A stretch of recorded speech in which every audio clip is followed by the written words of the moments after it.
Haryana H9 PM news channel में आप सबका स्वागत है। आइए आपको कराते हैं खबरों। 15 मार्च से होनी थी खरीद, किसान नरेला ले जाने को मजबूर। प्रदेश सरकार ने दावा किया था कि 15 मार्च से मंडियों में सरसों की खरीद शुरू होगी। खरखुदा अनाज मंडी में अब तक खरीद शुरू नहीं हुई। बारदाना और अन्य व्यवस्थाएं भी नहीं की गई। मंडी आढ़ती प्रधान नरेश दहिया का कहना है कि कभी वेयर हाउस, कभी सोसाइटी तो कभी मार्केट कमेटी को खरीद की जिम्मेदारी बताई जा रही है, लेकिन मंडी में न तो कोई व्यवस्था है और न ही कोई कर्मचारी या खरीदार पहुंचे हैं।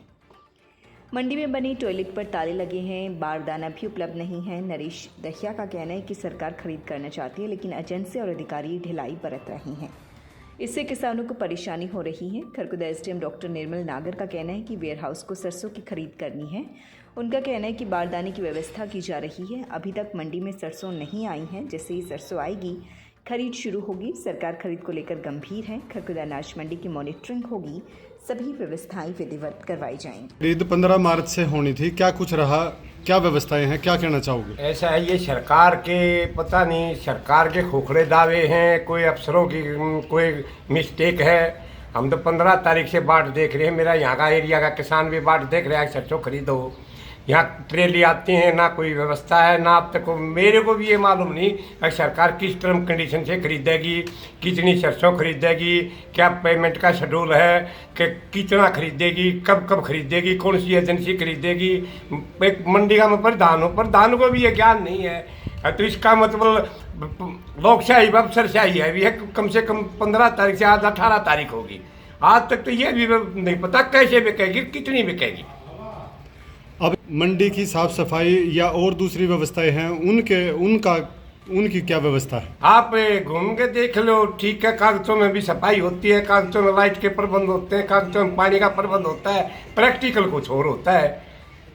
अब जो किसान आ रहे हैं सरसों लेके, उनको आप क्या जवाब दे रहे हो? वो क्या नहीं, कर रहे हैं? वो मेरे से पूछते हैं, प्रधान जी को आप आड़ती मेरे से पूछते हैं, जमींदार मेरे से पूछते हैं कैसे मेरे को तो मालूम नहीं। वह बेचारे नरेला नजफगढ़ कहीं ले जाते हैं, औने पौने दामों में बेच खाते हैं। वो नरेला नजफगढ़ सरसों बेचती है 5000, 5100, 5200, 5300। सरकार का भाव है 6950 रुपये, यानी कि हर किसान के 500 से 700 रुपये पर क्विंटल का नुकसान होने लग रहा है। पर सरकार को मना बात करिए एक दूसरे अधिकारी से, अभी बारदाना आएगा, बारदाने का प्रबंध होता है। 14 तारीख को यहाँ बारदाना चाहिए था, लेबर का इंतजाम चाहिए था, जो उनके टर्म कंडीशन है उनके बारे में कोई बोर्ड लगा होना चाहिए। अभी इसमें कितना टूटा दाना चाहिए, कैसे कैसे सरसों देंगे, क्या नमी चाहिए, अब तक तो ये भी ज्ञान नहीं कि मेरे को ज्ञान नहीं, तो किसान ने मैं क्या बताऊँगा। कौन एजेंसी ने खरीद करनी थी इस बार, या कोई प्लान आया हो? नहीं, मेरे पास तो अभी ये भी मैसेज नहीं है भी कौन सी एजेंसी खरीद करेगी, कौन सी नहीं करेगी। कम से कम मेरे को तो मालूम हो ना, भी एफर्ट खरीदेगी, हरियाणा वेयर हाउस खरीदेगी, अगर भाई और कोई एजेंसी है कोई वो खरीदेगी, पता तो लगे ना कम से कम। तो अब है सरसों से रिलेटेड, उनको आप क्या मैसेज देना चाहोगे? क्या मैं किसानों से यही है भाई, एक दो दिन तो ये नहीं सुचारू रूप से खरीद करते, अगर वो किसान मजबूरी में रोड जाम करेगा, उसका प्रशासन जिम्मेवार होगा। तो किसान दर की जो ठोकर खा रहा है, वो किसान कितने दिन ठोकर खाएगा? एक दिन दुखी होता हुआ तो वो सड़क पर उतरेगा। की खरीद को लेकर क्या कुछ चल रहा है? अभी कोई व्यवस्था नहीं है, ना ही कोई खरीद रहा है। इस बारे में मेरे पास सूचना आई थी, तो हमने सेक्रेटरी को भी बुलाया है और जो खरीद एजेंसी है उनको भी बुलाया था, उनसे मेरी बात हुई है। उन्होंने बताया कि मंडी में भी कोई ढेरी नहीं आई है। हाँ, बारदाने का इशू था, बारदाने के संबंध में मेरी बात हो गई है। बारदाना प्रॉपर टाइम पे आ जाएगा और जो अधिकारी है उनको भी दिशा निर्देश दिए गए हैं कि वो समय पर पहुंचकर जिस प्रकार भी ढेरी आती है उनको सरकार द्वारा जो मानक स्थापित किए गए हैं उनके अनुसार लेना सुनिश्चित करें, ताकि किसान आढ़ती को कोई समस्या ना आए। हलालपुर गांव के देवेंद्र दहिया की छत्तीसगढ़ के रायपुर में आईटीबीपी कैंप में हत्या कर दी गई। 56 वर्षीय देवेंद्र एएसआई के पद पर तैनात थे। 32 वर्षीय आरोपी सिपाही सरोज कुमार ने राइफल से 18 गोलियां मारी। मौके पर ही देवेंद्र की मौत हो गई। बताया जा रहा है कि आरोपी को वर्दी सही से न पहनने पर 2 बार टोका गया था।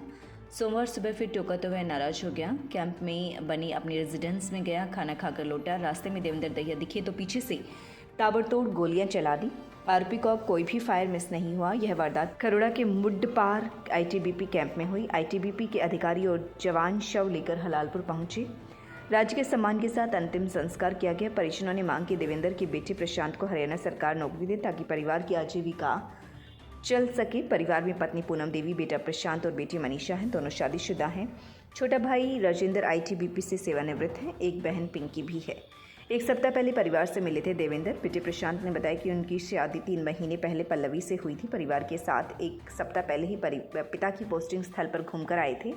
1 महीने पहले देवेंद्र रिश्तेदारी में एक शादी में भी शामिल हुए थे। कबड्डी के खिलाड़ी और कोच रहे देवेंद्र दैया 1990 में आईटीबीपी में सिपाही भर्ती हुए थे। वहां कबड्डी के खिलाड़ी बने, बाद में कोच भी बने। आईटीबीपी की ओर से कई ट्रॉफियां जीती। बेहतरीन सेवा के चलते राष्ट्रपति की सुरक्षा में भी तैनात रहे। जम्मू कश्मीर, लेह लद्दाख, अरुणाचल प्रदेश, सिक्किम, छत्तीसगढ़ और दिल्ली समेत कई जगह सेवाएं दी।